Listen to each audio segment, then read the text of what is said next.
بسم اللہ الرحمن الرحیم۔ السلام علیکم ورحمۃ اللہ وبرکاتہ۔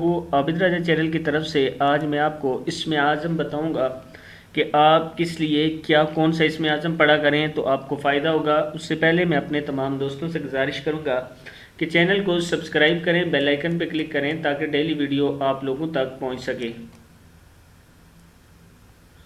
اللہ تعالیٰ کے تمام صفاتی ناموں میں اسم اعظم کی خاصیت موجود ہے، مگر ہر اس سے پہلے اللہ کی طرف نسبت شدہ لفظ یعنی یا لگانا ضروری ہے۔ اللہ تعالیٰ کے دو صفاتی ناموں کو ملا کر پڑھنے سے تحسر میں تقویت پیدا ہو جاتی ہے اور کام جلدی ہو جاتا ہے۔ تو سٹارٹ کرتے ہیں آج کا لیسن۔ بسم اللہ الرحمن الرحیم۔ روزی میں وسعت کے لیے یا باسطو یا منعمو، یا باسطو یا منعمو، یا باسطو یا منعم، خیر و برکت کے لیے یا معطی یا شکور، یا معطی یا شکور، محتاجی سے بچنے کے لیے یا عزیز یا مغنی، محتاجی سے بچنے کے لیے یا عزیز یا مغنی، حصول عزت کے لیے یا جلیل یا کریم، کیا ہے؟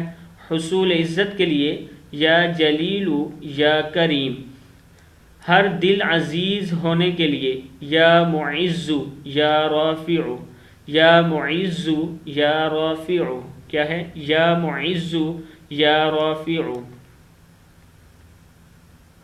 تندرستی کے لیے یا عظیم یا حی، کیا ہے؟ تندرستی کے لیے یا عظیم یا حی، مخلوق سے بے نیاز ہونے کے لیے یا وہاب یا واسع، یا وہاب یا واسع، عبادت کے شوق کے لیے یا محصی یا قدوس، یا محصی یا قدوس، اور گناہوں سے چھٹکارے کے لیے یا آخر یا ہادی، یا آخر یا ہادی۔ صدق اللہ العظیم۔ اس ویڈیو کو آپ نے آگے شیئر کرنا ہے تاکہ آپ کے دوسرے لوگ بھی پڑھنا سیکھ سکیں۔ السلام علیکم ورحمۃ اللہ وبرکاتہ۔